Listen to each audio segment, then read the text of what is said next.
이스라엘이 아이성 정복에 재도전하는 그런 내용을 담고 있습니다. 첫 번째 치른 전투에서는 패했죠. 36명의 젊은이들이, 이스라엘의 젊은이들이 전사했습니다. 패전의 원인은 아간의 범죄 때문입니다. 하나님께서 여리고성에서 얻은 승리, 그 전리품들을 여호와의 곳간에 두라 말씀하셨는데, 아간이 그 욕심에 근거하여 세상적 욕심에 사로잡혀 그 물건 중 어떤 부분들을 자신의 주머니에 넣었습니다. 그것 때문에 패전합니다. 이제 그 죄의 문제를 해결한 후에 다시 아이성을 공략합니다.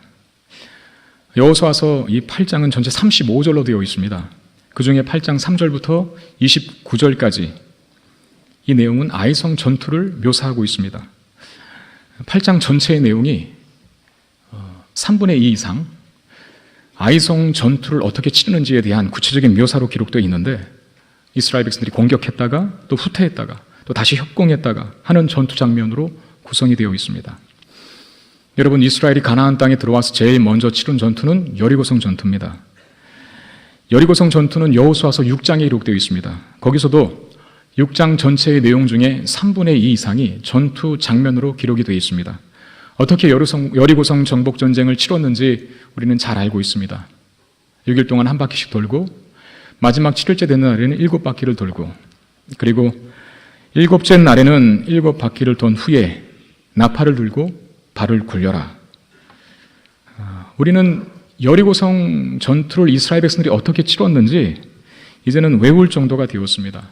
왜 그렇습니까? 그 전투의 방법이 굉장히 독특하고 또 전혀 군사적이지 않았기 때문에 그렇습니다.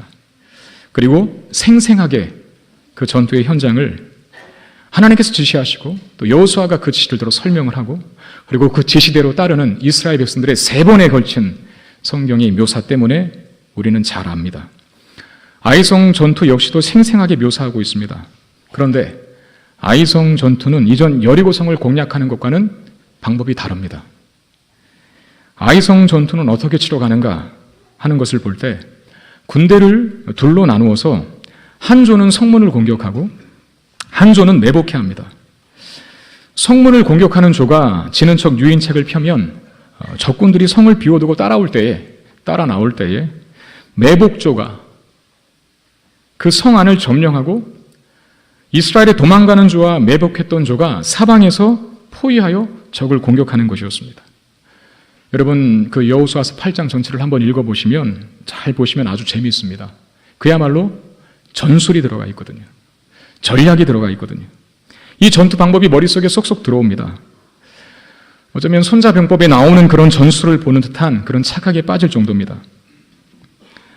여리고성 전투를 다루고 있는 이 여호수아서 6장과 아이성 전투를 다루고 있는 여호수아서 8장에서 우리의 뇌리에 각인되는 내용은 전투 장면들입니다.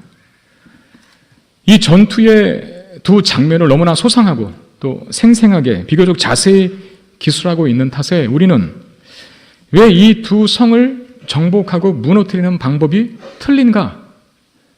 라는 질문을 갖게 됩니다. 이전의 여리고성 전투의 방법이 그렇게 독특하고 특별한 이유 무엇 때문이었습니까? 너희들이 가나안 땅을 정복할 때의 전쟁은 이스라엘아, 너희들의 군사적인 역량과 전술과 전략에 달린 일이 아니다. 내가 하는 것이고 내가 정복한 땅이고 내가 너희들에게 선물로 주는 땅이다. 하나님이 하시는 전쟁임을 드러내시기 위하여 여리고성 정복 전쟁의 방법을 그렇게 독특하고 특별하게 하신 것입니다. 그러면 아이성을 정복하는 방법 또한, 아이성을 공략하는 방법 또한 여리고성을 정복할 때와 비슷하게 가야 하는 것이 우리의 기대죠. 여리고성을 정복할 때 6일 동안 한 바퀴씩 돌고 7일째 되는 한 7바퀴 돌라 하셨다면, 아이성은 여리고성보다 조금 규모가 작은 성이니까 5바퀴만 돌고 마지막에도 5바퀴만 돌아라. 그리고 나팔만 불어라. 그러면 무너질 것이다. 이렇게 하면 되는데, 이 아이성을 정복할 때에는 매복을 하고 유인책을 펴고 협봉을 하게 하는 방법을 씁니다. 그러니까 일반적인 군사 기술, 군대들이 사용하는 전술과 전략을 사용하십니다. 그런 이유 때문에 우리는 자연스럽게 여리고성과 아이성 전투의 방법이 왜 이렇게 다른가 하는 질문을 갖게 됩니다. 여러분, 여리고성을 정복할 때 그 정복 전쟁의 방법을 누가 지시하신 것입니까?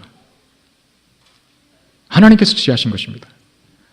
여호수아가 내가 가나안 정복 전쟁의 지도자이니까 내가 한번 계획, 작전을 짜보자 해서 내온 전략이 아니라 하나님께서 지시하신 방법이었어요. 아이성도 마찬가지입니다. 아이성의 이 그야말로 군사 작전에 방불한 이 전투 방법은 사실상 가나안 정복 전쟁의 지도자인 여호수아의 머릿속에서 나온 것이 아니라 하나님께서 여호수아에게 지시하신 내용입니다. 그게 8장 1절 2절 말씀에 기록되어 있죠. 한번 보겠습니다. 여호와께서 여호수아에게 이르시되 두려워하지 말라, 놀라지 말라. 군사를 다 거느리고 일어나 아이로 올라가라. 보라, 내가 아이 왕과 그의 백성과 그의 성읍과 그의 땅을 다 내 손에 넘겨주었으니 너는 여리고와 그 왕에게 행한 것과 같이 아이와 그 왕에게 행하되 오직 거기서 탈취한 물건과 가축은 스스로 가지라. 너는 아이성 뒤에 복병을 둘지니라. 복병이라고 하는 말, 또 매복이라고 하는 말이 자주 등장하는데 같은 단어입니다. 히브리어로 한 단어를 쓰고 있어요. 매복하고 복병하는 것, 하나님께서 내리신, 명령하신 지시였다는 것이죠. 왜 동일한 하나님께서 여리고성을 정복하는 방법과 아이성을 정복하는 방법을 이렇게 각각 달리 지시하신 것일까요? 여러분, 차이는 이것만이 아니죠. 여리고성 전투에서는 아무 물건도 갖지 말라고 하셨습니다. 그걸 가졌다가 아간이, 그 가문이 멸족을 당합니다. 근데 이 아이성 전투에서는 전리품들을 가지라 하셨습니다. 탈취물과 가축들을 너희가 다 가지라 라고 그렇게 지시하시는데 물건을 훔쳐서 아간의 가문이 다 죽었어요. 이제는 절대로 물건을 쳐다보지도 말아야겠다 이렇게 결심을 했는데 이번에는 또다시 가지시랍니다. 여러분, 우리가 이런 부분이 헷갈리는 거예요. 성경을 볼 때에는 성경을 또 잘 보는 방법 중에 하나가 여러분 질문을 하면서 보는 겁니다. 왜 그렇지? 왜 이래야 하지? 여리고성이든 아이성이든 각각 가나안 정복 전쟁이라고 하는 큰 카테고리 안에 들어있는 것인데 하나님께서 하시는 전쟁이라면 여리고성 정복했던 것처럼 초월적이고 특별한 방법을 써야 맞는 것 아닌가? 근데 왜 아이성에는 이렇게 일반적인 군사적 전략으로 무너뜨리게 하시는가?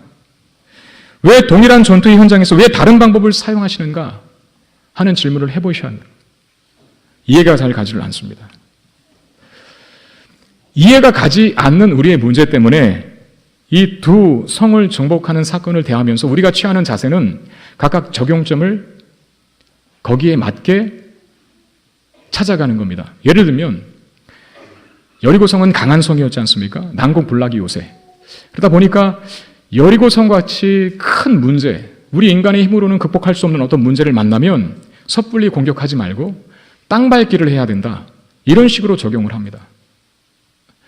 반대로 아이성은 여리고성보다는 그렇게 큰 규모가 아니니까 쉽게 얼마든지 공략할 수 있는 성이니까 쉬운 문제니까 우리가 방심할 수도 있다. 자만하지 말아야지. 하나님께서도 오늘 말씀처럼 모든 군대를 다 동원하라 하셨으니 우리도 방심하지 말고 자만하지 말고 작은 문제 앞에서도 금식 기도도 하고 철야 기도도 하고 작전 기도도 해야 한다. 이런 식의 원리와 방법을 찾는 것으로 내용을 이해하고자 합니다. 여러분, 정말 그것이 맞을까요? 여리고성처럼 큰 문제를 만나면 땅밟기를 해야 하는 게 맞을까요? 아이성처럼 작은 문제를 만나면 자만하지 말고 작전 기도든 금식 기도든 철야 기도든 뭐든지 해서 하나님 앞에 작은 문제라고 해서 자만하지 않는 모습을 보여야 한다. 이런 적용이, 이런 원리를 찾는 것이 맞느냐 그 말입니다. 만약에 그것이 맞다면 우리는 머리가 굉장히 복잡해질 것입니다. 왜요? 가나안 전쟁은 여리고성과 아이성 전투로 끝나는 것이 아니기 때문입니다. 이건 시작입니다. 앞으로 수많은 전쟁과 싸움 그리고 전투의 현장 속에 이스라엘 백성도 놓이게 될 것인데 각각의 전쟁마다 방법도 다르고 내용도 다릅니다. 그때마다 어떻게 각각 다른 전투의 현장에서 그 각각 다른 그 상황에 맞는 문제와 해결점을 제대로 적절하게 찾아 대입시킬 수 있을까요? 그래서 머리가 복잡해진다는 겁니다. 여러분, 우리가 사는 삶의 정황은 참 다양하지 않습니까? 그 다양한 정황 속에 이런 문제 저런 문제 이런 고통 저런 고통이 놓여 있습니다. 그 문제, 그 고난, 그 고통, 그 괴로움 속에 어떤 정황과 사건 속에 맞는 공식을 일일이 다 찾는다면 그건 찾을 수도 없을 뿐더러 찾았다고 해서 어느 문제와 어느 유형에 이 공식이 적합할까 아마 다 맞추지 못할 겁니다. 그래서 우리의 머리가 아마 터져버릴 것이라 그렇게 말씀드릴 수 있는 겁니다. 왜 이 두 성을 정복하는 방법을 하나님께서 이스라엘 백성들에게 다르게 제시하시는 것일까요? 저는 로마서 8장 28절에서 그 답이 있음을 확인했습니다. 로마서 8장 28절 보시면 우리가 알거니와 하나님을 사랑하는 자 곧 그의 뜻대로 부르심을 입은 자들에게는 모든 것이 합력하여 선을 이루느니라 이렇게 말씀하셨습니다. 이 말씀이 무슨 뜻입니까? 하나님께서 당신의 자녀들을 인생이라고 하는 시간 속에서 던져 넣으셨을 때 인생이라는 시간 속에 던져진 우리가 그 인생 속에서 어떻게 하나님의 다스리심과 하나님의 간섭하심과 지배를 받는가 라는 걸 알게 하는 말씀입니다. 로마서 8장 28절의 말씀이요. 모든 것이 합력하여 선을 이룬다라고 하셨습니다. 그 모든 것이 뭐겠습니까? 인생 속에 던져진 우리가 맞는 다양한 삶의 정황과 국면들을 말합니다. 그 인생의 다양한 삶의 정황과 국면들을 통하여서 궁극적으로 뭘 만드신다고요? 선을 이루신다라고 말씀하시는 겁니다. 다양한 삶의 정황, 우리가 만나는 문제와 사건과 사고 속에서 우리에게 궁극적으로 선을 가져다 줄 것이다 라고 하는 약속의 말씀입니다. 우리는 변화무쌍한 인생 속에 던져져 있습니다. 뭔가 일률적이지 않은, 평이하지 않은, 평범하지 않은, 이렇게도 말할 수 있는 파란만장한 그런 인생이라고 하는 시간, 그 틀 속에 하나님께서 우리를 던져 넣으셨습니다. 그래서 우리의 인생 속에는 여리고성도 있고 또 아이성도 있어. 그리고 요단강도 있고 앞으로 만나게 될 수많은 사건과 사고가 있습니다. 그 상황 속에서 하나님은 우리에게 궁극적으로 선을 이루신다라고 말씀하셨는데 이렇게도 하시고 저렇게도 하십니다. 이 문제도 만나게 하시고 저 문제도 만나게 하십니다. 어느 날은 정말 너무나 기분이 좋아서 크게 한박 웃음을 짓는 때도 만나게 하시고 어느 날은 너무나 괴롭고 고통스러워서 정말 하나님이 살아계신 것이 맞는가 싶을 정도로 눈물로 밤을 지샐 때도 있습니다. 인생의 이러한 국면, 저러한 국면, 인생의 저러한 상황, 이러한 상황, 삶의 다양함 속에서 우리를 빚어가시는데 그렇다면 삶의 다양한 정황은 어떤 한 사람의 특별한 전유물이 아니라 그리스도인 된 우리 모든 신자들의 그리스도인들의 삶의 운명이라 이렇게 말씀드릴 수 있습니다. 누구도 평이한 인생을 살지 않는다는 것이죠. 왜 그렇게 하실까요? 왜 그렇게 하실까요? 궁극적으로 선을 이루게 하려 하심이라 말씀하셨습니다. 그 선이 뭡니까? 우리의 고백입니다. 어떤 고백? 하나님께서 나를 여기까지 인도하셨구나. 우리 하나님 참 위대하시다. 나를 아주 낮은 곳에 떨어뜨려 놓으셨다가 나를 아주 가장 높은 곳에 세우실 수 있는 분이 우리 하나님이시구나. 우리의 인격을 다한 참 증거를 가진 참된 경험을 통해서 고백하는 하나님의 위대하심, 하나님의 지혜로우심, 하나님의 크신 영광과 위엄을 노래하도록 만드는 것이 하나님께서 우리의 삶의 다양한 인생을 통해서 만들어내시는 궁극적인 선을 이루시느니라 그 말의 의미입니다. 남자들은 군대 얘기를 하면 시간 가는 줄 모릅니다. 그래서 우리 여성들이 가장 싫어하는 것이 남자가 하는 이야기의 주제 중에 축구 이야기하고 그리고 군대 이야기일 겁니다. 그러나 남자들끼리 모여 이야기하면 그것만큼 재밌는 이야기의 소스가 없습니다. 군대를 갔다 오신 분들은 아실 것입니다. 행정병이 뭐 하는 분인, 어떤 보직을 맡다가 그렇게 제대한 분인지 알죠? 그리고 운전병이 뭐 하는 직책인지 아실 겁니다. 저는 운전병 출신입니다. 2년 2개월 동안 운전만 실컷 하다 나왔는데 그 덕에 늘 베스트 드라이버라고 하는 그런 별명을, 칭찬을 얻고 살았습니다. 담임 목사님들이 꼭 저를 찾으셨습니다. 전 목사가 운전해. 전 목사가 운전해야 돼. 편안하셨던가 봐요. 또 어떤 사람은 해병대를 나온 분도 있습니다. 해병대. 훈련이 고되기로 유명한 해병대. 귀신도 잡는다고 하죠. 정말 귀신을 잡는지는 모르겠지만. 그리고 특전사도 있습니다. 그리고 UDT도 있습니다. 특전사까지는 알겠는데 UDT는 뭔가? 제가 보니까 해군 특수전전단이랍니다. UDT. 정말 훈련이 힘들기로 유명한 그런 부대죠. 자, 보십시오. 행정병을 하다가 제대한 분과 운전병을 하다가 제대한 분과 해병대에 근무하다가 제대한 분과 특전사에 근무하다가 제대한 분과 UDT에 근무하다가 제대한 이 5명이 만났습니다. 그리고 군대 얘기를 합니다. 여러분, 누가 가장 신이 나서 군대 얘기를 할까요? 운전병이요? 아니면 행정병이요?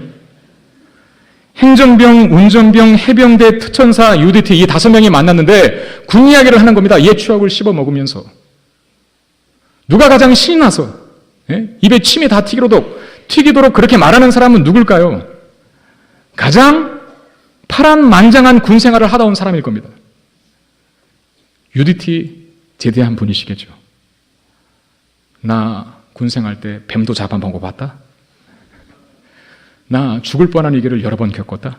야, 무장공비들이 침투해 왔을 때 내가 정말 그들의 총탄을 피해서 정말 이 사지를 왔다 갔다 했다 라고 하면서 자기의 그 군생활을 정말 얼굴에 가득한 미소를 품고 그 힘들게 했던 군생활, 파란만장한 군생활, 다양한 경험을 가진 군생활 이야기하지 않겠습니까? 하나님께서 우리의 삶을, 우리의 인생을 평이하게 만들어 가시지 않고 다양하게 만들어 가시는 것을 우리의 운명으로 두신 이유는 저와 여러분들의 인생 자체를 우리가 누리도록 하시기 위함입니다. 믿으시기를 바랍니다. 여러분, 평범하면 재미없어요. 평이하면 할 말이 없습니다. 여러분, 단순한 영화는 재미없는 거예요. 철수와 영희가 있었습니다. 둘은 사랑했습니다. 그래서 결혼했습니다. 그리고 행복하게 살았죠. 그러다가 죽었습니다. 이게 뭐가 재미있냐 말입니다. 이런 영화를 누가 돈 주고 보겠어요? 어떻게 영화가 다시 각본되어야 합니까? 철수와 영희가 만났습니다. 둘은 뜨겁게 사랑했습니다. 그런데 어떤 이유로 헤어지기 시작했습니다. 헤어졌다가 또다시 만났습니다. 또다시 만났다가 기뻐했는데 또다시 사랑을 꽃피웠는데 그만 영희가 불치병에 걸리고 말았습니다. 철수가 너무도 안타까워서 잘 병간호를 해주다가 어느 날 지나가는 여인에게 눈이 맞아 바람을 피웠다가 다시 영희가 암을 극복하고 살아난 바람에 다시 영희에게 돌아왔는데 그만하죠 이제. 뭐 이런저런 스토리가 있어야 그거 돈 주고 보는 것이죠. 뻔한 이야기는 잘 안 본다는 겁니다, 사람들이. 왜? 재미없기 때문에 그래요. 여러분, 노래를 부를 때도 마찬가지 아닙니까? 그냥 고음만 쭉 가면 그 노래 아무도 안 듣습니다. 소음이라고 하죠. 저음만 쭉 있으면 너무나 지루해서 듣지 않을 겁니다. 고음과 저음을 왔다 갔다 하면서 노래의 강약이 적절하게 배합이 되어 그 노래를 부르는 가수가 진정 실력 있는 가수고 또 그 노래를 부르는 가수의 노래를 듣고 감동을 하게 되는 것이죠. 우리가 놀이동산 가면 청룡용차를 탑니다. 롤러코스터라고도 이야기하는데 그 롤러코스터는 그냥 쭉 평지만 가지 않습니다. 어떻게 갑니까? 올라갔다가 내려갔다가 막 직구로 갔다가 커브로 갔다가 막 뒤로 확가닥 돌아갔다가 360도로 돌다가 막 그렇게 합니다.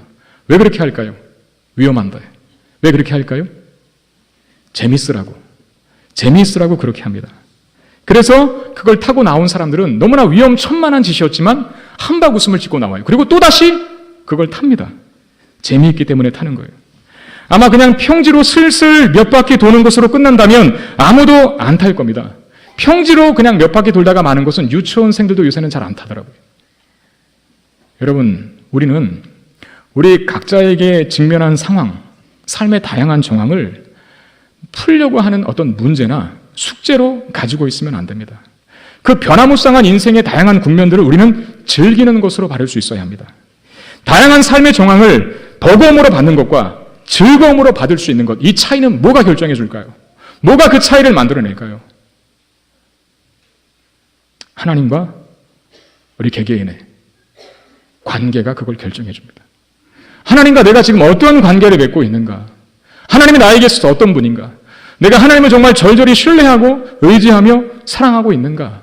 그것이 우리의 인생의 다양한 삶의 정황을 기쁨으로, 즐거움으로 맞을 수 있게 합니다. 반대로 하나님과의 관계가 소원해져 있다면 우리 삶의 파란만장한 인생의 그림들은 무거운 짐이 되고 말 것입니다. 오늘 본문의 아이성을 정복하는 과정 중에 주목해야 하는 한 가지 내용이 있는데 여호수아가 단창을 드는 것이었습니다. 18절 말씀을 보십시오. 여호와께서 여호수아에게 이르시되 내 손에 잡은 단창을 들어 아이를 가리키라. 내가 이 성읍을 내 손에 넘겨주리라. 여호수아가 그 손에 잡은 단창을 들어 그 성읍을 가리키니 라고 되어 있습니다. 하나님께서 여호수아에게 지시합니다. 단창을 든 손을 들어라 라고 말입니다. 그 지시에 따라 여호수아가 단창을 손에 딱 드는 순간에 매복한 이스라엘이 일어나서 그 성을 공략합니다.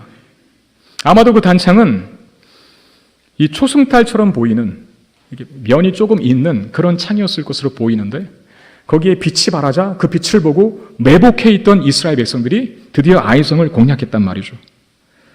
그리고 그 아이성을 공략한 매복주가 그 아이성을 다 진멸하기까지 여호수아가 단창을 잡아든 손을 안 내립니다. 내리지 않았다는 거예요. 26절 말씀 보시면 아이 주민들을 진멸하여 바치기까지 여호수아가 단창을 잡아든 손을 거두지 아니하였다라고 말하고 있습니다. 여러분, 이 여호수아의 행동에서 누구가 영상됩니까? 손을 들었던 사람 또 누가 있죠? 그렇죠, 모세가 있죠. 모세가 광야에서 만난 복병 아말렉과의 전투에서 아론과 훌과 더불어 산으로 올라갑니다.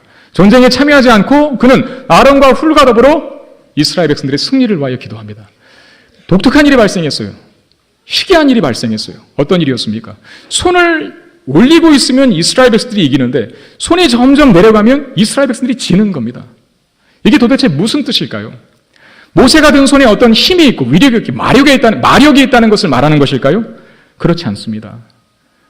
분명히 말씀드리지만 여러분, 손을 든다는 건 하나님께 우리가 전적으로 항복한다는 표현입니다.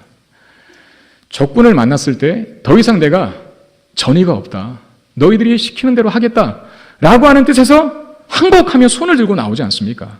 우리가 하나님 앞에 손을 든다는 것은 하나님께 전적으로 항복하고 이제 하나님을 신뢰하여 하나님 당신의 뜻대로만 살아가겠습니다 라고 하는 의지의 표현이거든요.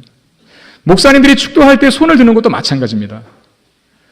저는 그래서 웬만하면 이렇게 손을 높이 들려고 해요. 근데 어떤 목사님들은 50견이 오셔서 그런지 모르겠지만 이렇게 해요.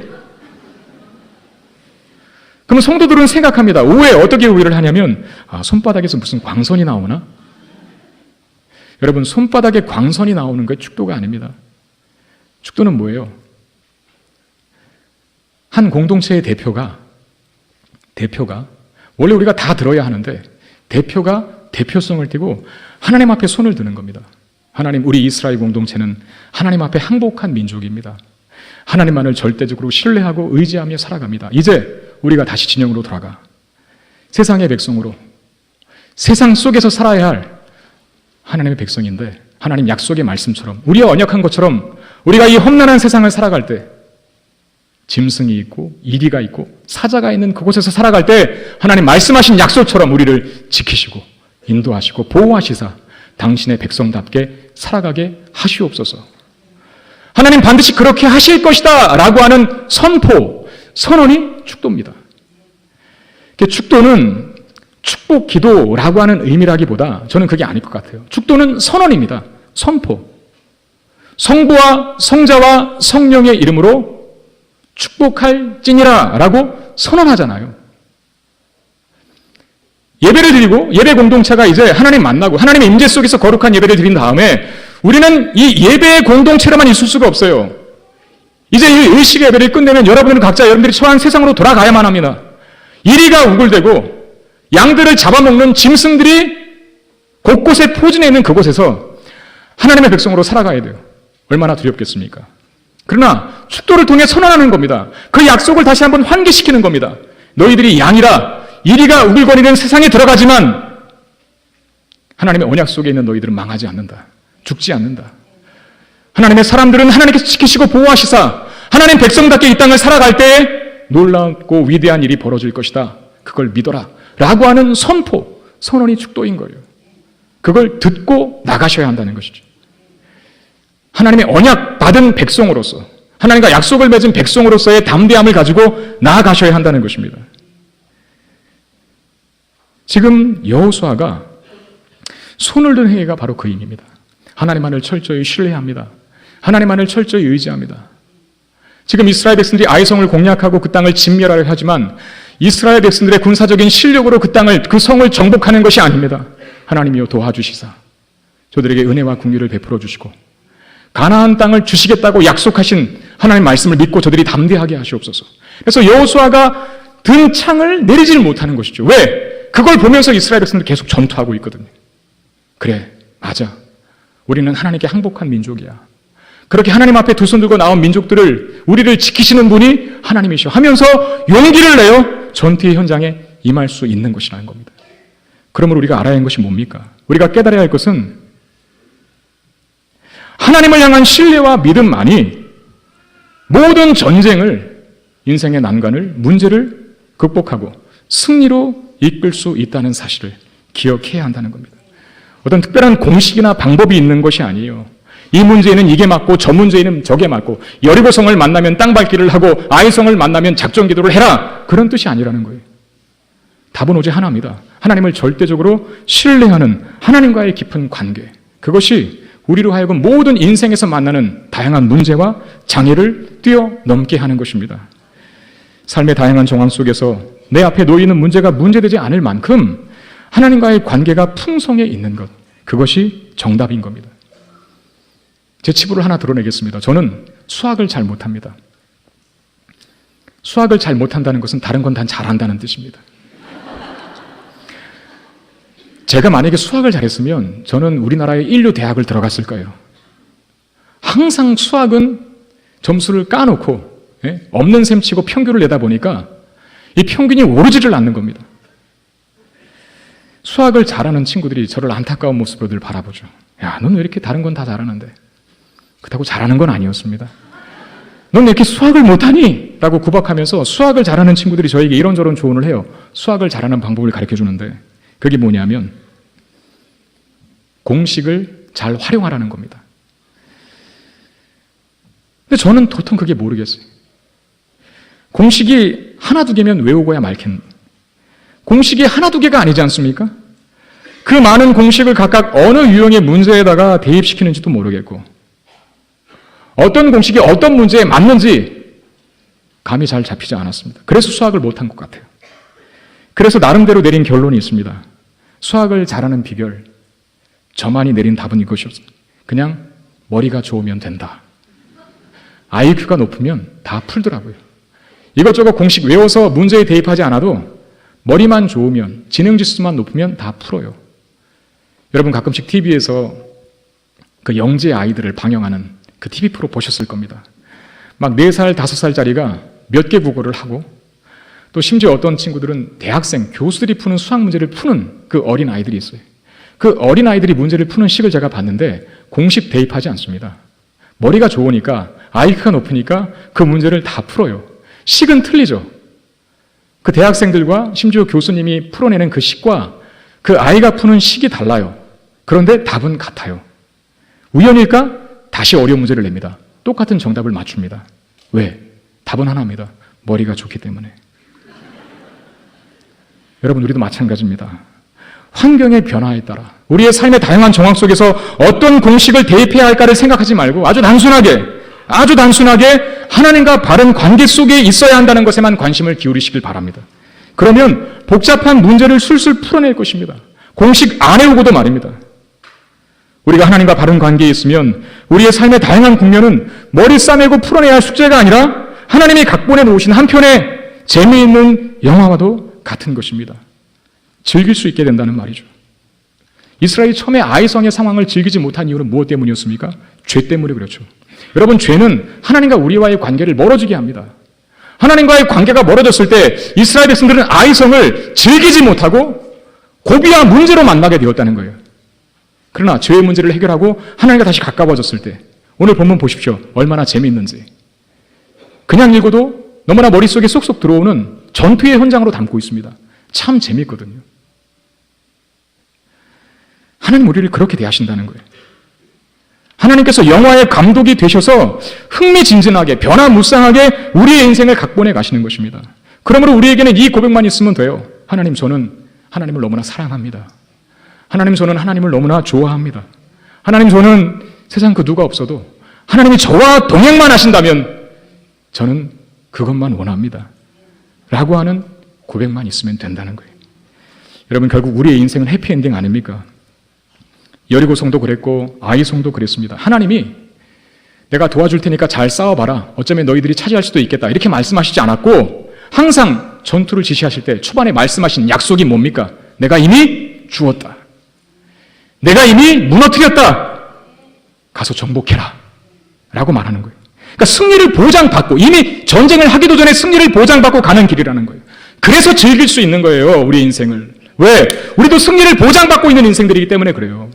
여러분, 롤러코스터를 타는데 놀이동산 가서 청룡열차를 타는데 그 청룡열차 타는 입구 앞에 떨어질 수도 있습니다라고 하는 경고 문구가 있으면 탑니까? 안 타죠. 추락사고가 빈번히 발생합니다. 이런 문구가 있으면 탑니까? 안 탄다는 거예요.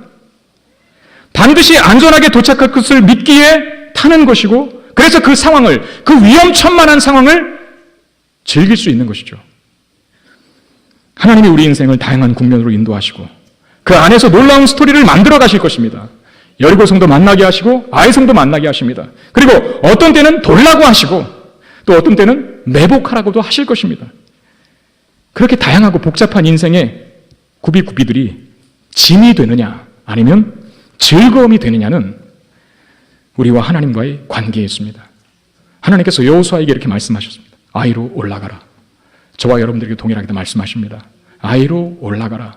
그 다음에 뒷말이 있어요. 성경이 기록되지 않은 뭡니까? 내가 널 위해 준비한 드라마틱한 인생 극장이 거기서 상영된다. 그렇게 말씀하십니다. 여러분, 하나님이 하시는 일을 보실 수 있기를 바랍니다. 하나님과의 친밀한 관계로 하나님께서 허락하신 약속의 안경을 쓰고, 야, 하나님이 이런 세계도 보여주시네. 야, 참 내 인생에 이런 반전도 있구나. 하나님이 나를 이렇게 높이 세우시려고 저만큼 아주 낮은 곳으로 추락시키셨던 적도 있구나 하면서 제대한 군인이 힘들게 군생한 사람에게 할 말이 많고 재미있게 그 군생활 이야기를 하는 것처럼 이 인생의 과정들을, 다양한 삶의 정황들을 다 마치고 천국 가서 우리는 하나님만을 찬양하고 하나님께 감사하고, 하나님 저의 인생을 즐겁게 누리고 오게 하신 하나님 감사드립니다 라고 하는 고백을 할 수 있게 된다는 겁니다. 변화무쌍한 우리의 인생, 내 뜻과 마음대로 되지 않는 우리의 인생, 짐이 아닙니다. 풀어야 할 숙제가 아닙니다. 즐겨야 할 인생의 국면들이요, 또 다 단계들입니다. 거기서 우리는 하나님과 더 친밀해질 것이고, 거기서 우리는 하나님을 더 많이 알아가게 될 것이고, 그 자리에서 우리는 하나님을 더 많이 사랑하게 될 것입니다. 우리 각자에게 허락된 아이로 올라가서 하나님이 그려가시는 예측불허, 그야말로 스릴 만점인 인생의 그림을 편안한 마음으로 관람하실 수 있기를 바랍니다. 그 재미가 말할 수 없이 클 것입니다. 이 특권 누리고 사는 저와 여러분 되시기를 주의 이름으로 축원드립니다. 우리 이 시간에는 세례의 시간